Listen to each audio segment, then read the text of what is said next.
Kini ang tingog sa kabaguhan.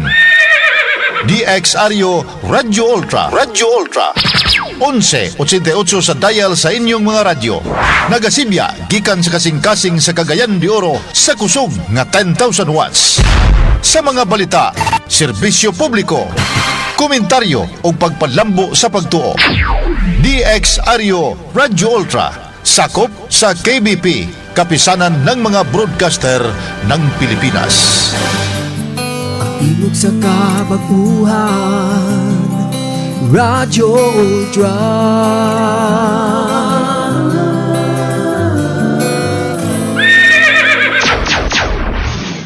Oras sa Nuda Veritas, 7 minutos pasado alas 3. Sakit man sa hingtungdan, apan maoy naghusay og naghupay sa kagul-ana. Nuda Veritas. Ang balaod masakit apan maoy naghatag kanatos kalinaw. Nuda Veritas.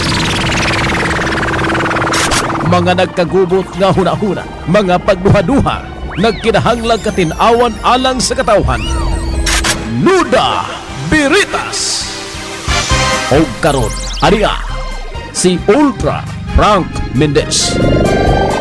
Mayong hapon sa tanang mga sukintig paminaw, kumusta kamo? Niya nasabta din sa ato nga pagpadagan sa programa nga Nuda Veritas program, no?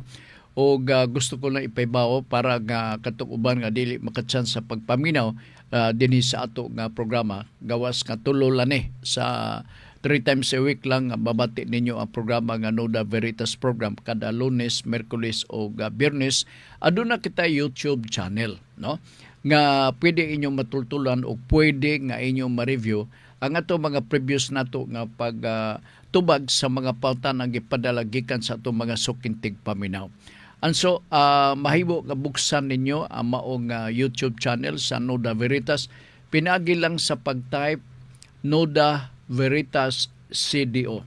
Akong balik ko na, Nuda Veritas CDO. Pag-uman ninyo og pagpaminaw, kay taas ra pa na. Siguro sa ka-episode, makatulog na mo. Munang ako nga suggestion nga magabi ilang mo maminaw kay kung maadlaw, maputol-putol ang inyong pagpaminaw. Di nyo masabtan ang kinitibukan to nga pagpasabot kung pag-explain sa mga pautan ang inyong gisango dinhi sa ato nga pagpadagan sa programang Nuda Veritas. So, pag-uman ninyo pagpaminaw, kung galing gusto ninyo nga mag-subscribe mo, makashare mo sa inyong mga kaila, mga higala, buhatan na o akong ikalipay, akong ikahimuot ka ng inyong pag-subscribe, like and share sa ato ang programang Nuda Veritas program para pod nga makatabang ta sa ato ang mga kaigsunan nga sa laktod o sa prangka nga pag-istorya walay hinanawan ilabi na sa pagtuki o pag-iskot sa mga balaod nato sa pagkakaroon, di ba? So mao na ang ato ang ipahinumdum di kaninyo. Ang atong contact number sa inyong mga pangutana sa cellphone do natay 0917 704 3210. Pwede mo mag-handos sa inyong pangutana dihang dapita. Unya dayon pwede po diri sa Facebook, no? O diri sa Facebook di anay pangabot so ato na ning basahon tagdo nato ni aron nga maka entertain ta og daghan, maka alagad ta og daghan nga mga sukit natong mga tigpaminaw. Ang palibot din sa ato sa Dakbayan Talithe 101 Silbe ginagmay. Tungod lagi kay kaganina baga nga dagom og sa kabaga sa panganod o dag-o mao na ning resulta nga mura og bugnaw ang atong palibot, nawala ang kainit og niya dinhi ang uwan-uwan. I hope nga di kini makahatag og dako nga purisyo ilabi na sa atong mga suki, mga kaigsunan nga namuyo diha sa mga bakilid nga bahin sa atong kabukiran kay mao kamo ang vulnerable kay mo sa mga baha o sa pagdahili sa yuta, pag landslide si bako ipalayo lang. So ato nang mahimong kalikayan na pinaagi sa pagpangandam nato matag karon og unya. Okay? Sige, dito maglangan. Unahon na to ang niadiri kang Buraska Bata. Kini si Buraska Bata, ako na notice na mag-una to ning suki, pero wala siya putol sa pagpaminaw din sa ato ga programa. Salamat no kay ang tinuod lang tuyo ginamo din sa amo programa part nga makatabang may diha ninyo. Okay, dili na nga naay mga importanteng policies sa atong gobyerno, na mga pamalaod nga gusto nilang ipabaw nga to sa katawhan pero dili nila masabtan. So dinhi sa atong programang Nuda Veritas, pangandoy namo ang pag-alagad diha kaninyo. Kapanikamot kami nga mo ipasabot diha kaninyo, sigon pod sa inyong pangutana nga inyong ipadangat din sa atong programang Nuda Veritas program. Okay? Unahon na to kasi may nakauna niya ilimaga pangabot no na walo di ani tanan ingon ni Buraska Bataa, Nuda Veritas, good afternoon, ambungan o maalamon Sir Frank. Okay, kanang ambungan yun ganahan kay kung murag paminaw nako tuan ako sa langit. Okay. Naabay chance nga ma-change ang apelyido sa bata ngadto sa apelyido sa inahan, kay sa pagpagawas sa bata ang amahan nag-asikaso kay sa paggawas sa bata ang amahan nag-asikaso nag-asikaso kuno dili kajat sustento kajat lang tos taas pa din o nag-asikaso aron marehistro kini apan karon ang amahan dili na manumbaling sa iyang sustento sa bata kay bulag na sila nga magtiayon. Dali ra ba pa-change sa surname aron from father to mother surname kung i-request kini sa inahan sa bata. Oo. Murag change of family name ang buot niyang ipasabot. Ang buot niyang kuan kining ipahimo. Doon na lang ko'y pangutana kay ang apelyido sa anak mahimong automatic nga makasunod sa apelyido sa inahan. Kung pananglitan ang anak no nga gipakatawo sa inahan is illegitimate child, meaning nahimugso siya, gi-anak siya sa iyahang mama pero dili sila kasado. Sa mga pangitabong ingonana, usually, dili usual, kundi under the law, ang illegitimate child kinahanglan mosunod sa apelyido sa inahan. Mahimo pud kana mabalhin ang apelyido ngadto sa amahan depende sa mga sirkumstansya. Depende sa mga sirkumstansya. Karon gusto siya nga tangtangon ang apelyido kay wa gyud lugar siya makauyon sa batasan o kaniya sa bana. Talagsaon na ni. Kay bawo kay labi na kun anak panalitan sa kasal si lalaki o babae o niya nakaanak sila, natural mosunod sa apelyido sa amahan. O di ba?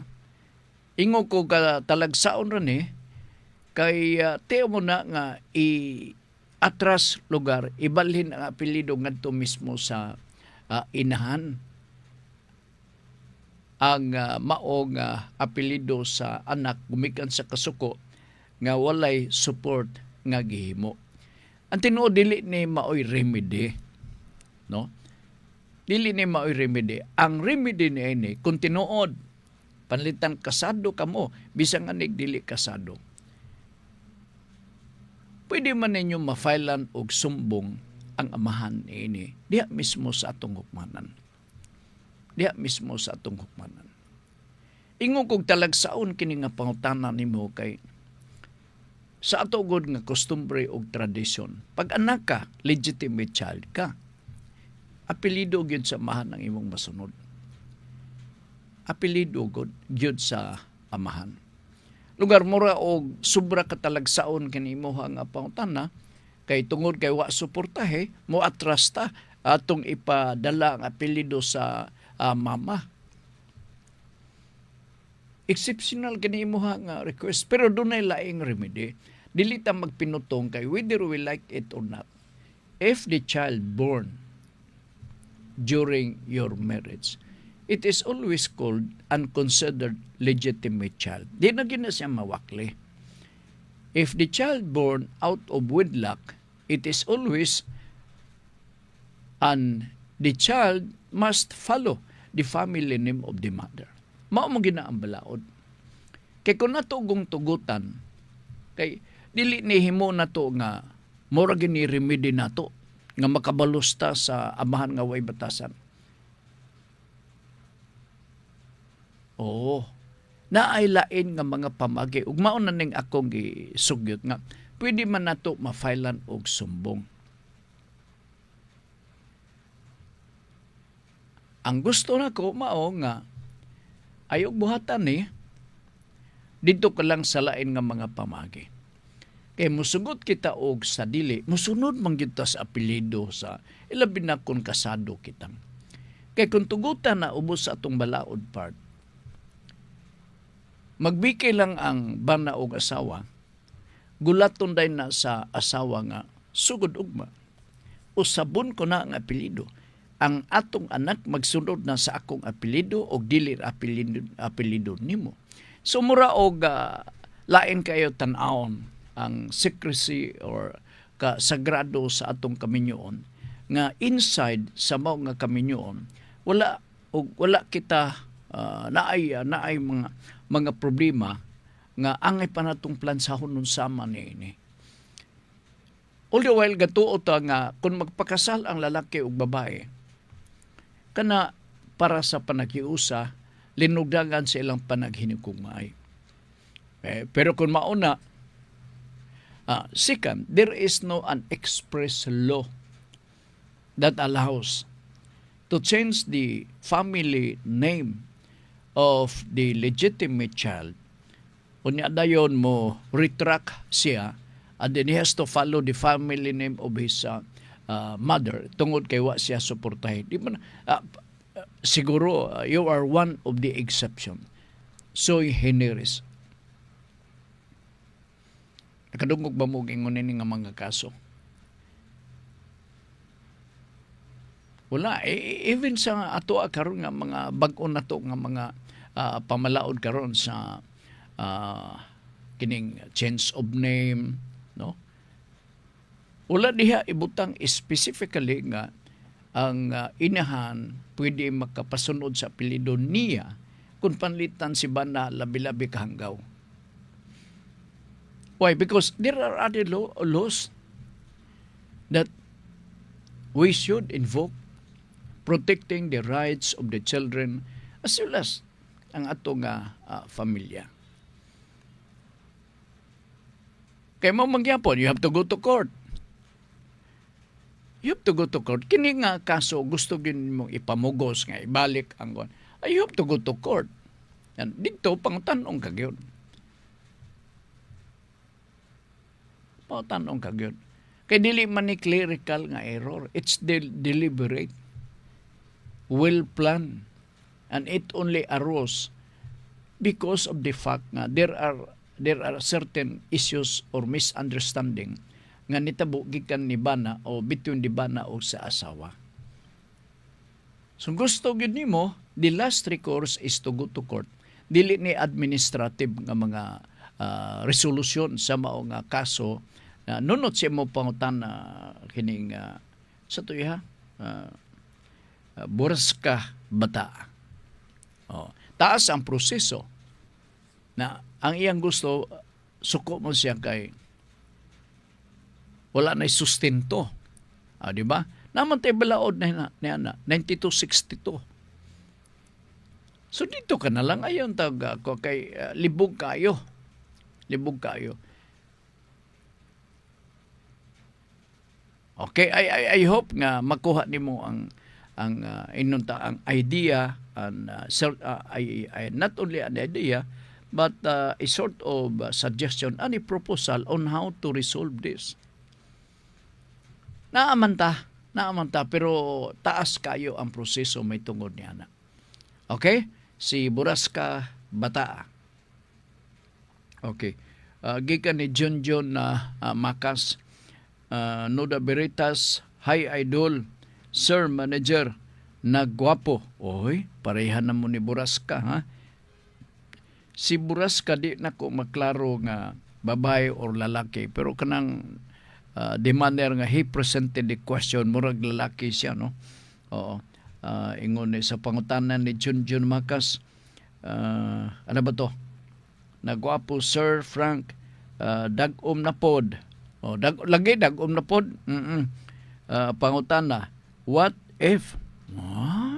Intrada niya nga kuyaw nga pangutana, what if ang usa ka bata walay middle name kay illegitimate kini og dili gusto sa amahan nga ipagamit iyang apelyido, maka-afekto ba kini sa iyang pag-eskwela niya? Dili maka-afekto kung illegitimate child. Di na kinanglan magsuwat ang illegitimate child sa middle initial. Kaya wa may middle initial kung sa may ibutang dito usually kung mag-apil ta og middle initial, mama na apelyido sa atong mama, di ba? Nakaroon kay illegitimate child man, so naturally musunod siya sa apelyido siyang mama. Nawa naman to, di nadaginot naman natong apelyido, so dili na pwede.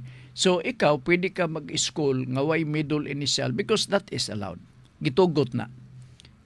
Oo. Sige, salamat kayo ha. Na may daghang mga bata ingon na.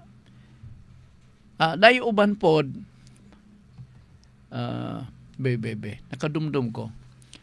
Naiuban pod, illegitimate child siya. Na-enroll siya.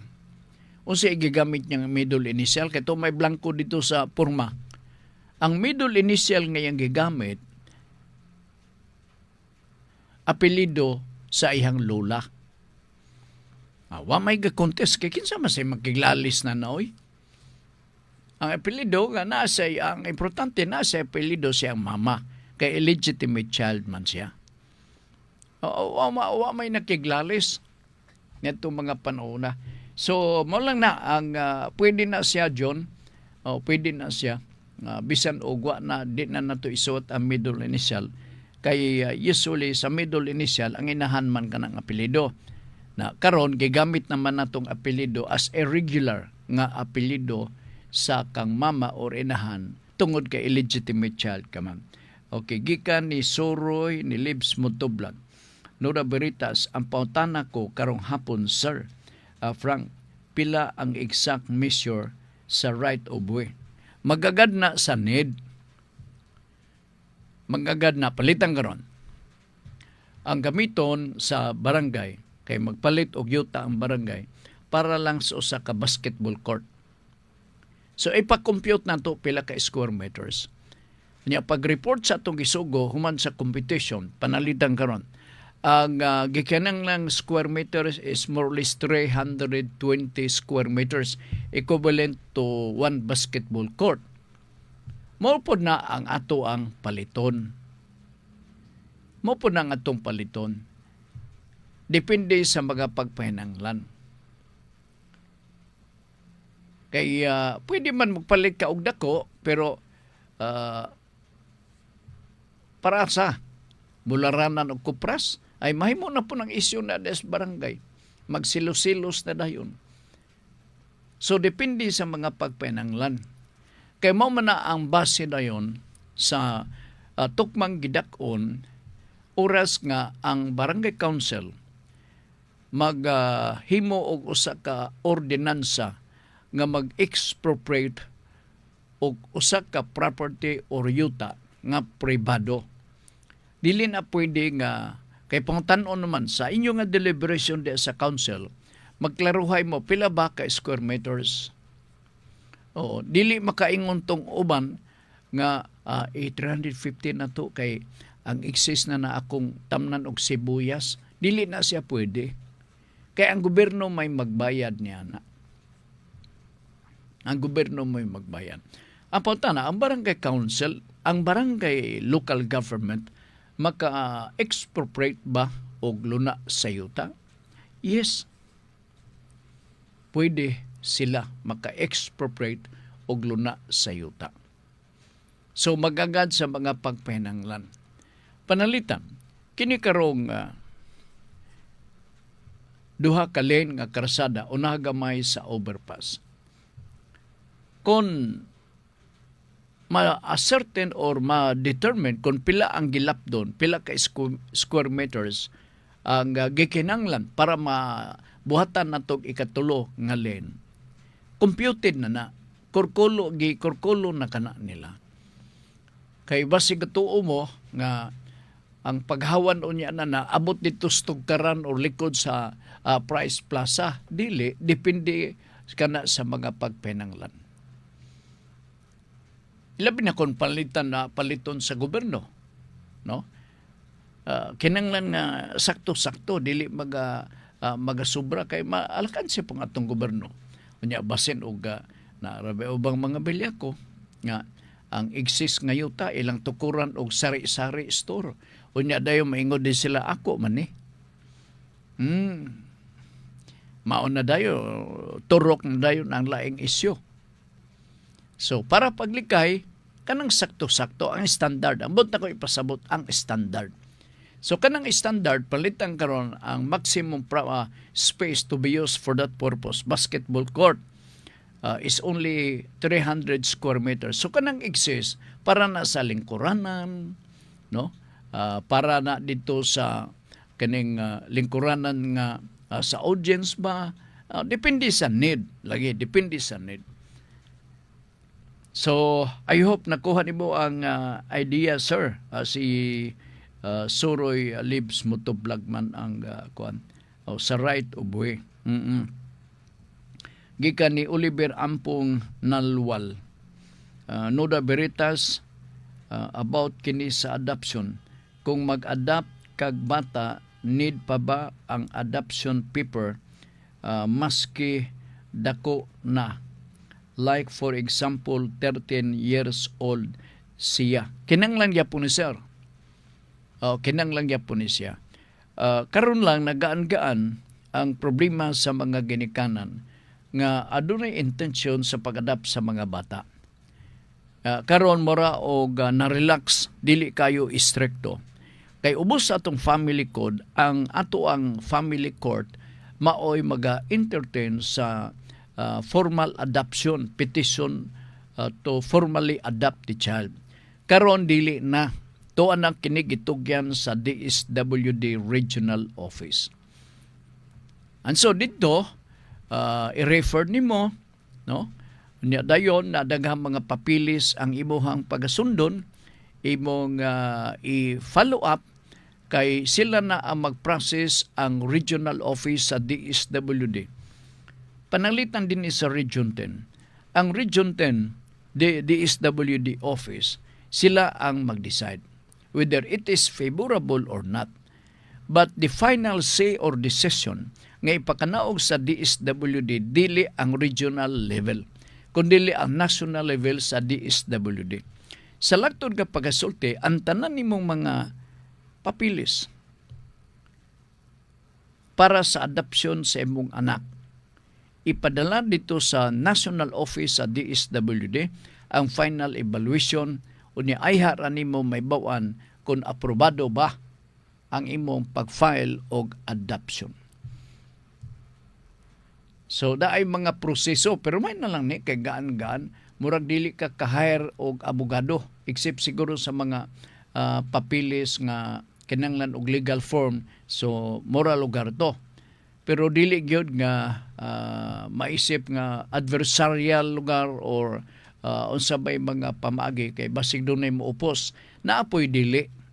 no? Basig na ay moupos ba, so nahimong adversarial kay naa may gaupos sa mga petition for adoption. So karon gaan-gaan na. So kung gaplano ka for adoption, no pwede nga imo nang buhaton. Karon sa pagkakaroon mo adto ka sa DSWD, no? Magpakisayod ka, mananghid ka sa gwardiya asang dapita. Aro tultulan po ka sa gwardiya. Okay, sige. Si kinsa may nautanan na to? Si Kuan Oliver Ampong Nalwal. Sige Ber, man na lang to Ber ha. Karon bawal na kanang ingon bitaw nga gi-adapt ko siya unyang uban simulation by birth. No? Ang uban gi-adapt siya kunoy gapadako, siya nagapabunyag hantod gipa-eskwela niya o kinder, nursery or grade 1 up to sa padiha. So, walay mga papilis. Strictly speaking, considering the fact that there is no formal adoption as approved by the court, it is as if nga walay adoption na itabo. Di ba man ang requirements? Bintahag yun ka ng naay papilis para makaklaim ka. At the same time, di man ingon unsa nga claim, pero maisip na siya nga consequential, kana siya nga steps nga resulta sa adoption. Kaya resulta sa adoption, you have now to inherit the family name of the adopting parents. Nanay uban diha, pare ako nang adopted pare. No, pero wa mo the adoption papers. Unsa man ang simulation by birth. Kriminal na siya, klaro na diha sa atong revised penal code. Mao ka na ang sitwasyon nga naatay mga amiga nga mag-ingon nga nag-adapt sila, gamay pa na ilang gikuha dito sa balay sa asa ba ng balaya diha. Sila na nagpakaon, nagpagatas, etc. hantod nga dadako. Unya dito sa birth certificate, ilan ang ngalan. So murag yung ilaha. No? Murag yung ilaha. Pero strictly speaking, dili. Muna nga delikado kayo nga mahitabo niya nga basin simbako, mahitabo nga i-charge ta o simulation of birth ang usa ka bata. Ilabi na kon dunay mga argibyado nga mga ginikanan. Mingon ang ginikanan nga kay kanato ilang ipa-adapt lang kay galisod. O di ba? Maglisod kay walay mutabang og buhi. No? Gusto nila ilimod sa ilang silingan nga wa si anak. Nya pagadako kay nakapalit siya og usa ka dako nga kondo ditong dapitas Manila. Siya na'y tag-iya, labi-labi na kasapian. Na samtang magtangday-tangday siya siyang bana, magununa na ni siya. Lab, nakadumdum ka itong ato abitong gajer-jer talab. Nya, isibat nga ni ka, kay biyaan ko nimo, kay nabuntisan ko nimo. Abi nimo lab. Nga naman, buhi biya siya. No? Tarring. Ha? Tinood na lang. Unya nibawaan ako nga naa siya magpuyo din dapita. In fact, ang ga-adapt niya sa pagkakaroon, nakita mi, nag-istorya mi, nga pwede kuno ta makaduaw anytime sa atong anak lab. Unsa mi imong comment? Nana dayon, no? So, ang records nana, dili genuine. Kaya ang kapirma dito sa birth certificate, mao makatong ga-adapt.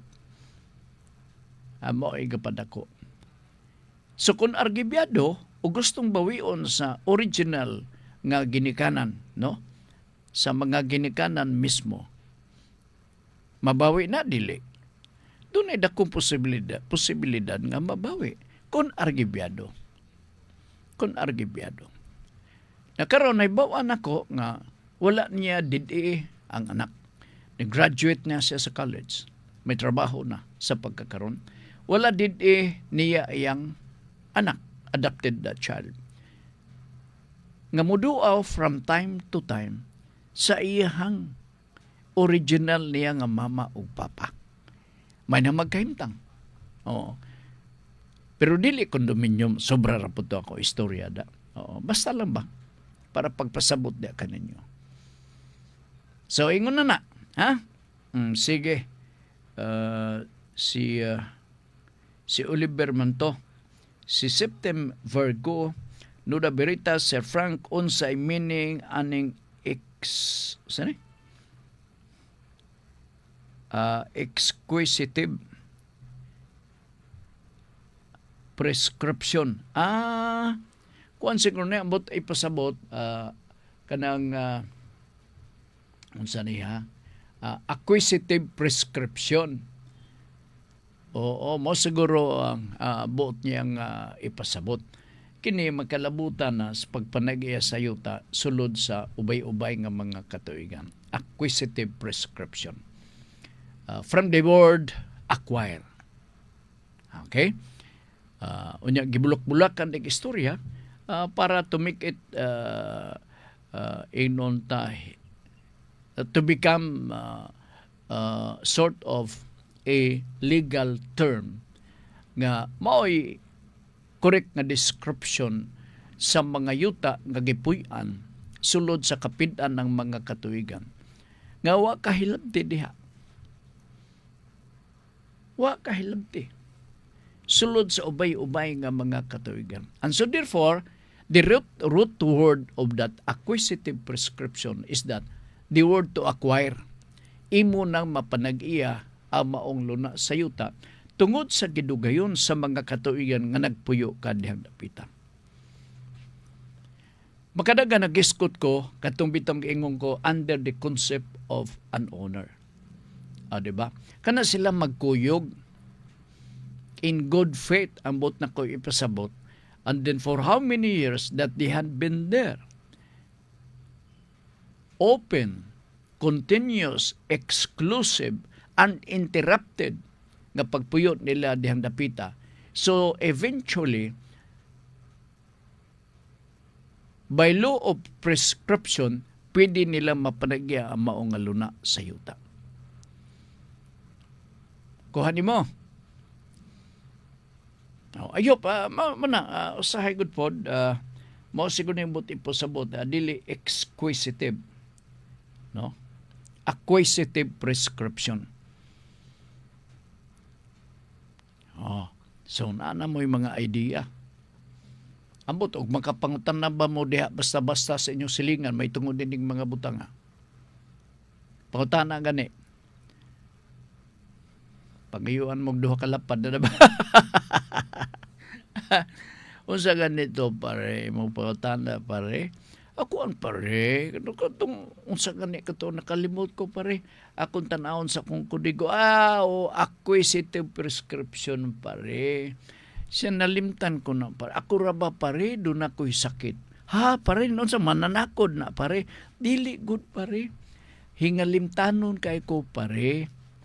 Di ko makadundom pare sa mga talagsar nga mga pulong akong madunggan.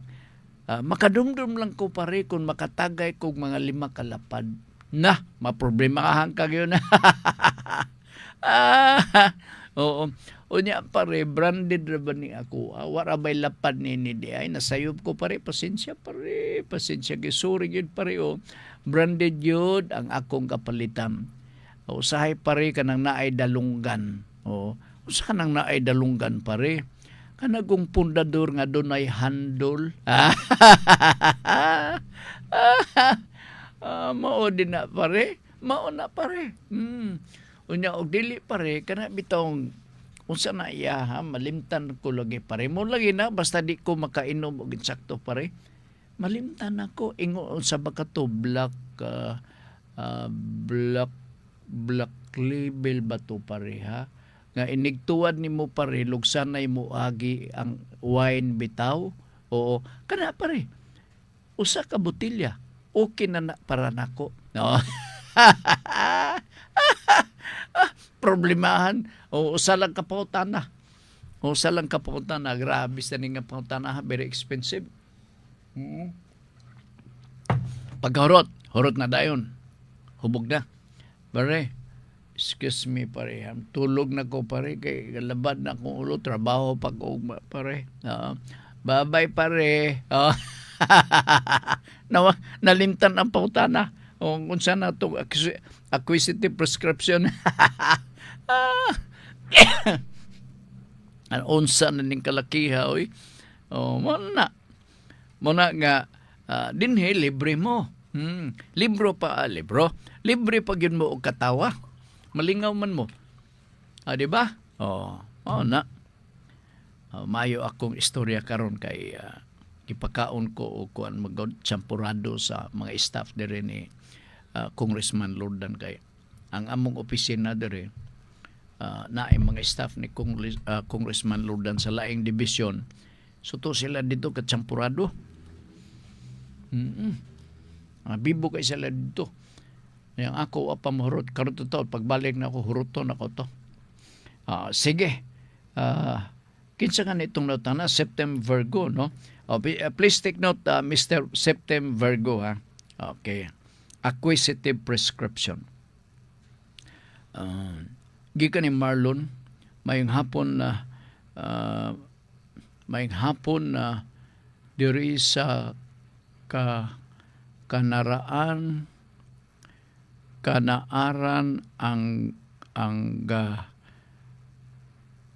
ang sa iro dool niya Cagayan Incorporated kada gabi ilang manimaho katong kanal drainage nga manimaho panon sa gabi asa ganito dapit diri sa kanaaran ang gas puro gaisano galani kanasaran ang gaisano dool niya TH Cagayan sa Kugon area gyapon trabaho ni syudad mani sa kada gabi lang manimaho sir ipaabot lang sa LGU Cagayan de Oro City kay base nagsakit ang mamalitan sa night market. Tigpamalit siguro. Sige, salamat kay si mong concern na Marlon ha. Thank you.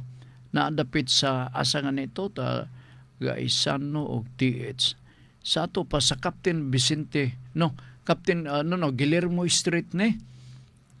Sa Guillermo Street at banggit sa merkado sa Kugon. Kay Rodney Rock'n'Rolla. Kadyo lang ako sang tag doon si Ma'am Faye Mundia o si Ma'am Elizabeth Basilgo atong mga loyalista. Mayong hapon Sir Frank, kusog kaayo ang rain dinhi hinoon sayo sad ko na human sa akong trabaho pero nabasa gyud ko tugnaw oy unsa man di ay labi na diya sa bungtod-bungtod hangin ko na hapakon nga ni ka og hangin unya nahumod ka sa tugnaw oy dihang dapitan ni sa Pualas Baungon si Ma'am Faye Mundia. Sige Ma'am Faye, salamat. Relax ihatag sa mga apo mo magatiwa sa trabaho ang imong mga apo diha. Good afternoon sab ni Ma'am Elizabeth Basilgo. Ingon siya wa pa kuno siya makadto dito dapita sa Gaisano Mall kay mura kuno og alanganin no. Iyang tan-aw mura og peligroso siguro dili siya safe. Sumul house lang siya dito sa asangan ito dapit. Ang iyasuki may bao man namo kay iyang mga pagkaon ipadala dire gadto pa ang ngalan Ace and R. Sige. Di lang ta magangano gasan ng dapita kay makumplito unya alakansita. All right. Si Ma'am Elizabeth Basilgo, may hapon ni mo diha tibok ni mong membro sa household, no? Oy, tingtugnaw karon na ayaw kumpiyansa si bakog maabtan mo sa kusog nga pagbundak sa uwan samtang ni amo diri sa sentro. May adali, may hapon Sir Frank, Oliver Ampong Nalwal is watching. Kadyot lang ha. Rodney, ako sang basahon ay ang Rodney. Oo. Isa Nuda Berita Sir Frank kung ang usang ka physically abused wife mureklamo sa bausi apan dili siya gusto mapriso iyang bana.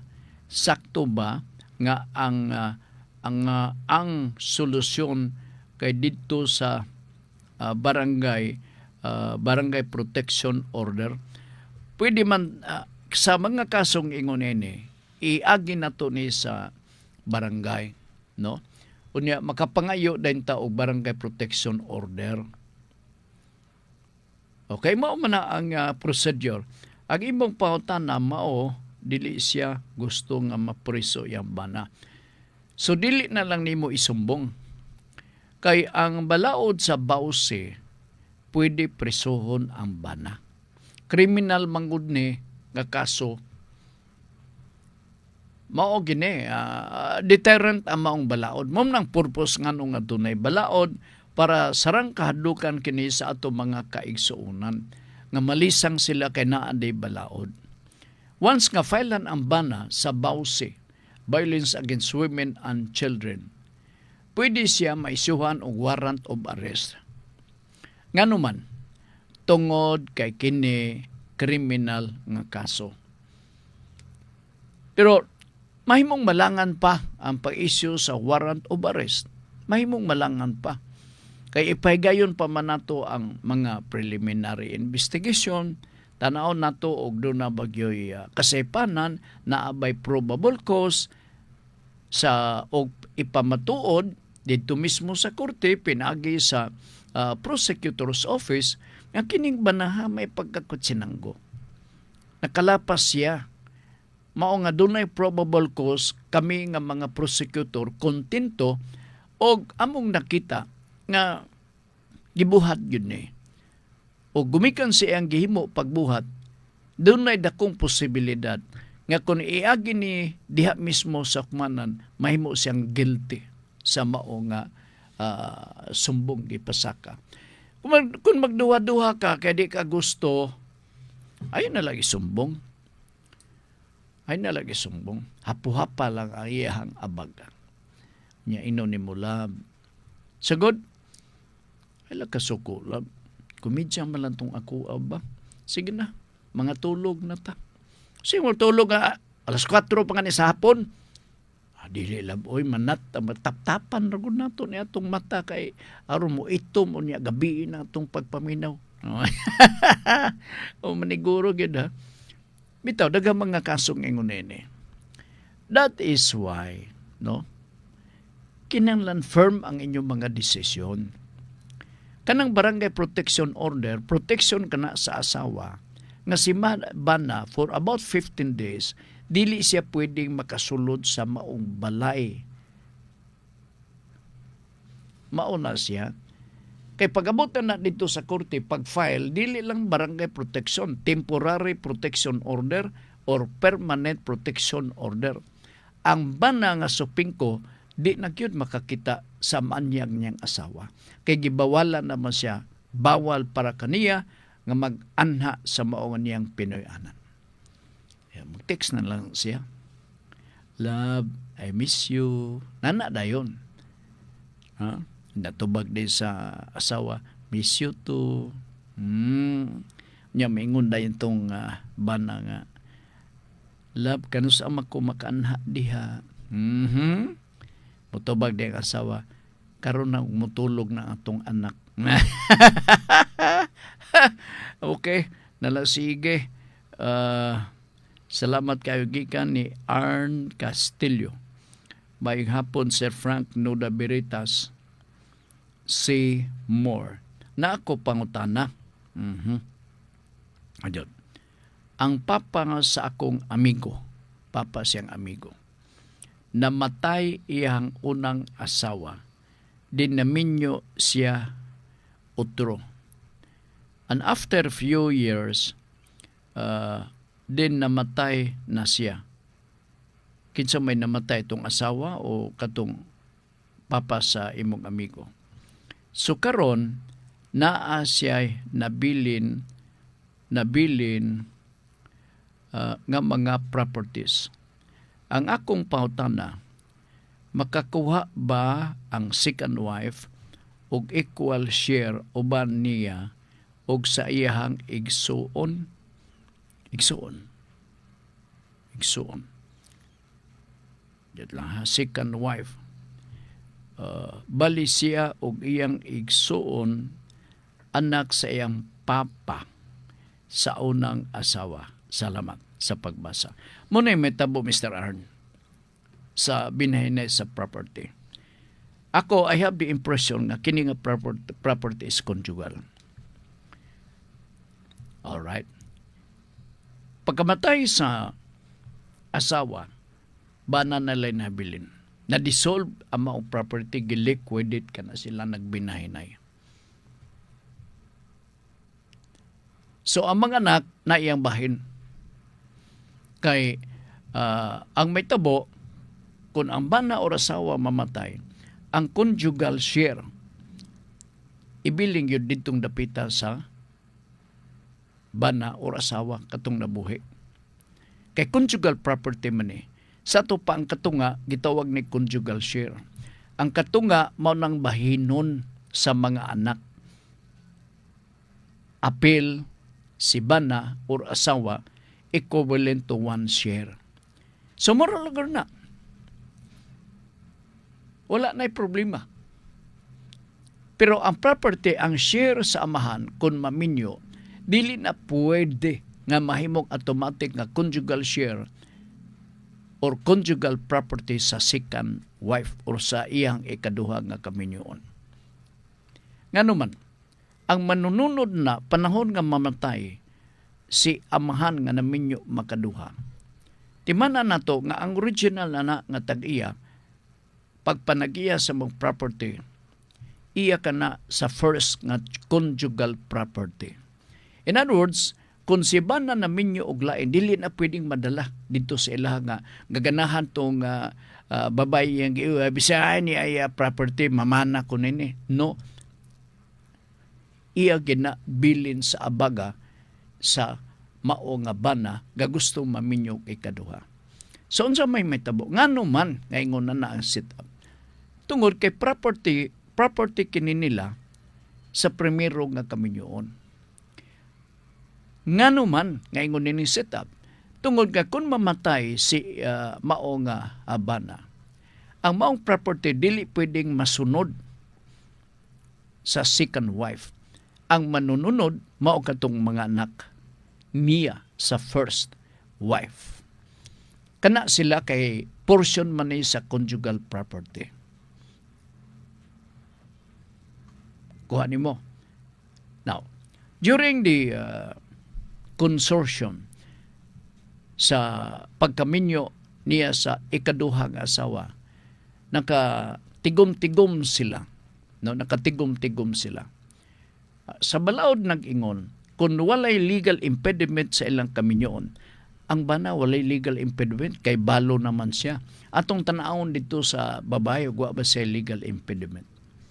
Kay kung walay legal impediment, namatay either katong ikaduha nga nahimo niyang asawa or katubang nga bana.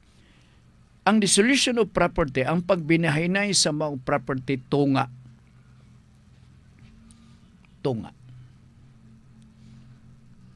Pero limtan na to katong ihang share kay usahay good pod na may impresyon sa mga kakaraanan nga, hay mamana kita na kay balo ka na dako kay kana og kayutaan ditong dapitas talakag dagang mga kabaw, mga prutas makalilisang.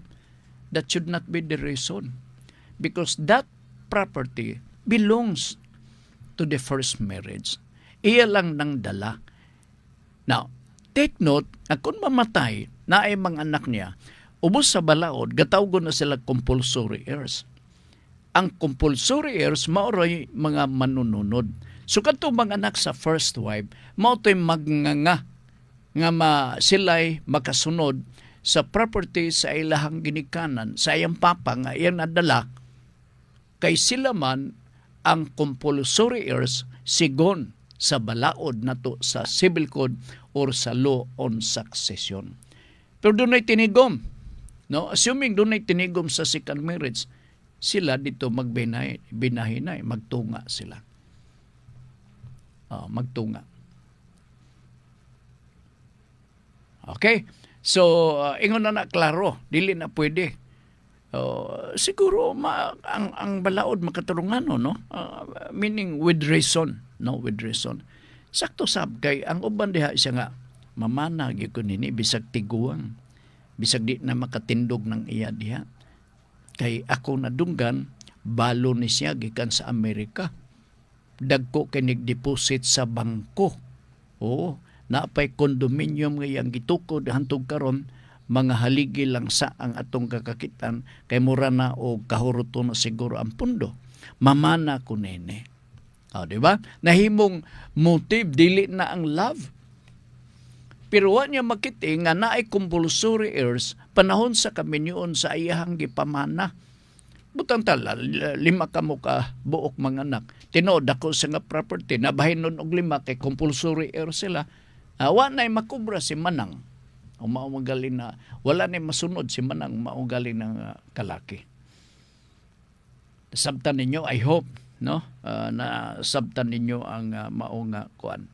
Ako lang ning gilaktod, nasabot ko naman no? Nasabot na ko nga na pag-ingon og second wife, no? Makakuha ba ang second wife og equal share sa equal share uban niya og sa iyahang igsuon, bali siya og iyang igsuon anak sa iyang papa. No, kanalaging anak sa iyang papa dito nako na nasabtan.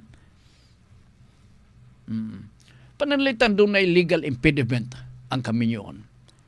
Si bana dili pwede nga magpakasal kay doon ay legal impediment. Si babae pwede unta pero dili gyapon because of the legal impediment. Sa dissolution of property, what will happen? Ang may tabo, dili tunga, kundili mag-agad sa contribution sa lalaki or sa wife panahon sa ilang panagtipon. Panalitan, mag-agad sa contribution. Sa ito pa, kung dako contribution ang babae, dako po diyang bahin. Kay actual contribution man ang pangita sa atong balaod. So kung nakapalit siya makinas panahe, mga tulo ang babae, na iya gito, sigurado to. Kasi mag-enjoy ka sa balaod, no? Kaya pagka-gutsig-watso pod usahay. Okay. Ram Aberion, kay wala tay oras. Good afternoon, Sir Frank, watching and listening you here in Oslo. Ram, kumusta ang dagat sa panahon dia? Kaya dire gatalitin na galagatak na mga no ang ato ang lantaw-lantaw dito sa gawas pero dili totally malantaw na ko gyud kay na may nakasampong sa amo nga pananaw dire pero usahay na ay paminaw nako galagatak ang atop. Okay, sige salamat kayo og muna ni balos-balos na ni. Huya-huya namang dagan panahon ditong dapita. Ang dagan sa panahon ditong dapita sa Luzon, sa Region 1, 2, 3, Central Luzon o NCR, kita na sad ang makasinati din og uwan-uwan. Sila makasinati po sila kainit, pipila ka adlaw gikan karon. Wan natin panonogoras din sa ato karon nga pagpanaguban sa atong tulumanon. Salamat na lang sa inyo nga pagpaminaw, pagsunod kanunay sa ngalan ni Ricky Langga atong kuyog, uban pod ni Kagawad Lordan Suwan og ni Konsehal Number 1, Agas Suwan. Nagasalamat sa inyong pagpaminaw, mayong hapon kaninyong tanan.